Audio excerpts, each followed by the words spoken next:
तमाम देखने और सुनने वाले बहन और भाइयों को अस्सलाम वालेकुम। आज के अमल का अनवान है 7 मिनट में हमामा बिनते अबलीस की हाजिरी। इस हमामा बिनते अबलीस के अमल को मर्द भी कर सकता है, औरत भी कर सकती है, मुस्लिम भी कर सकता है, गैर मुस्लिम भी कर सकते हैं। ठीक है, चैनल को सब्सक्राइब कर लें ताकि अमलियात की नई से नई वीडियो आपको मिलती रहे और आप लोगों के इल्म में इजाफा होता रहे। इस हमामा बिनते अबलीस से का अमल जो है वो बहुत ही आसान है। कुछ सामान है उसको नोट कर लें जो आपने बाजार से लेना है। सबसे पहले आपने कतान का कपड़ा लेना है, सब्ज रंग का।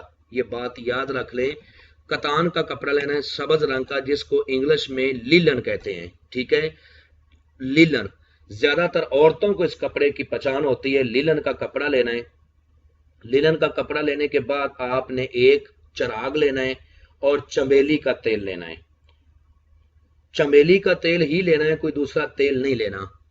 चमेली का तेल, लिलन का कपड़ा, ठीक है, और एक कोरा चिराग। ये चीजें आपने बाजार से ले लेनी है और खुशबू के लिए कुछ अगरबत्तियां भी ले लेनी है। ठीक है, अमल को आपने रात 12 बजे करना है, रूम में करना है। रूम के अलावा अमल ना किया जाए वरना आपको रज्जत हो जाएगी, ये बात याद रख लें। और मुंह आपने अपना, जब तवीज को कपड़े के ऊपर लिखना है तो उस वक्त आपने अपना जो है वो मुंह मशरक की तरफ करना है, और जब चिराग को रोशन करना है तो चिराग का मुंह आपने शमाल की तरफ करना है। ठीक है, चिराग का मुंह आपने शमाल की तरफ करना है, जिसको उत्तर कहते हैं, उत्तर की तरफ करना है।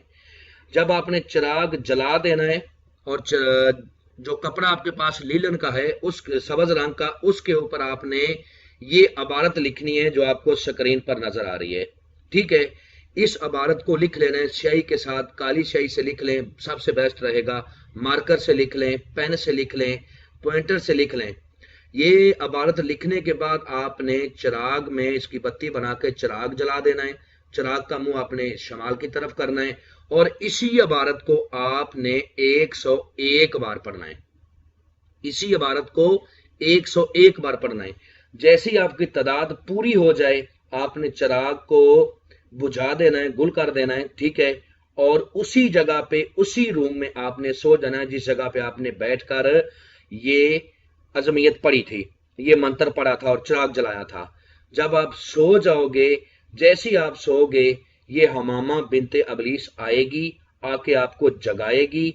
ये जगाएगी कैसे कि ये आपके पांव का, बाएं पांव का अंगूठा पकड़ के हलाएगी। ये ना हो कि जब आपको ये हलाए आप शोर मचा दो तो ये फौरी तौर पर चली जाएगी, वापस चली जाएगी, या आप थर थर कांपने लगो, ये वापस चली जाएगी। इसमें अमल में किसी किस्म का कोई डर खौफ नहीं है, कोई प्रॉब्लम नहीं है, कोई परेशानी नहीं है। और जब ये आपको हलाएगी, जगाएगी, तो उस वक्त ये आपसे कहेगी कि आपने मुझे याद किया था, मुझे बुलाया था, आप मुझसे क्या चाहते हो। तो आपने कहना है कि चाहता हूं कि मेरे साथ दोस्ती करें और मेरे जायज और नाजायज कामों को करें। आपने इससे कसम लेनी है। कसम लेने का तरीका हर वीडियो में मैं बताता हूं, इस वीडियो में भी बता रहा हूं कि कसम खाओ अपने बाप अबलीस की कि जब बुलाऊंगा आओगी, जिधर भेजूंगा जाओगी, जो कहूंगा करोगी। यह कसम इससे 3 बार लेनी है। उसके बाद इससे दोबारा हाजिरी का तरीकाकार पूछना है। जब इससे दोबारा हाजिरी का तरीकाकार पूछ लेना है तो आपने कहना है कि चली जाओ, जब जरूरत होगी तो मैं आपको बुला लूंगा। और जिस रूम में आपने अमल करना है उस रूम में आपके अलावा कोई दूसरा शख्स नहीं होना चाहिए। आप अकेले हो, तन्हा हो। तन्हाई में अमल करोगे तो कामयाबी होगी, वरना कामयाबी नहीं होगी। ठीक है, अमल करने से पहले हमसे अमल की इजाजत लें। इजाजत के बगैर कभी भी कामयाबी नहीं मिलती। अमल के बारे में मुकम्मल इन्फॉर्मेशन लें, फिर अमल को करें। इंशाल्लाह 100% कामयाबी आपके कदम चूमेगी। उम्मीद करता हूं कि हर बात आप लोगों को वजाहत के साथ समझा दी है। अगर फिर भी किसी बात की समझ ना लगी हो तो दिए हुए नंबरात पर व्हाट्सएप पर राब्ता करें। इंशाल्लाह आप लोगों की बेहतर रहनुमाई कर दी जाए।